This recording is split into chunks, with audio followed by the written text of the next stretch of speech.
అలాగంటారేటండి బాబు? Hello, ఆ. మాట్లాడుతున్నారండి. గట్టిగా మాట్లాడు. ఒక కన్నె పిల్ల సత్తి పిల్లలు అడుగు పెట్టంగా లేకుండా కుర్ర పిల్లలందరూ ఎలా విజల్ చేశారో తెలుసా? కన్నె పిల్ల అదిగో అప్పారావు బాగా వాడు అరిగిపోయిన సబ్బు పిల్లలా ఉంటది. ఇది కన్నె పిల్ల. మీ అక్కకి 9 నెలలు నిండిపోయి ఓకే. హాస్పిటల్ తీసుకొచ్చాను. ఆ. ఈలోగా ఆఫీస్ లో అర్జెంట్ పని ఉందని ఫోన్ వచ్చింది. నేను ఆఫీస్కి వెళ్ళిపోతాను. మొక్కరోడు పుట్టగానే బావా మొక్కరోడు పుట్టాడని ఫోన్ చేయి. నేను చెప్తా ఇల్లు ఏమని చెప్తా? మొక్కరాడు పుట్టాడని చెప్తా. మైకెత్తు కొట్టేస్తాను. ఏమైంది? ఒక అందగాడికి ఇంకో అందగాడు పుడితే హాస్పిటల్ ఉన్న వాళ్ళంతా తిష్టపెట్టరా? మరి ఏం చేద్దాం? ఏదైనా కోట్ పెట్టుకోవాలి. ఏంటి చెప్పది? ఓ పని చేయి, బావా గడియారం వచ్చిందా అంటాను. ఓకే. నువ్వు గడియారం వచ్చిందనగా మేమే కంగ్రాట్స్ అంటే ఆవిడకి ఆడపిల్ల పుట్టింది. ఆడపిల్ల పుట్టిందా?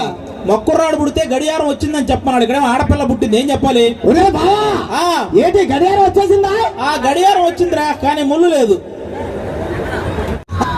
సో కాసేపు కడుపుప్ప నవ్వుకున్నాము, కానీ ఇది ఇంతటితోనే నాన్ స్టాప్ గా సాగుతూనే ఉంటుంది, ఇంతటితో ఆగిపోదు.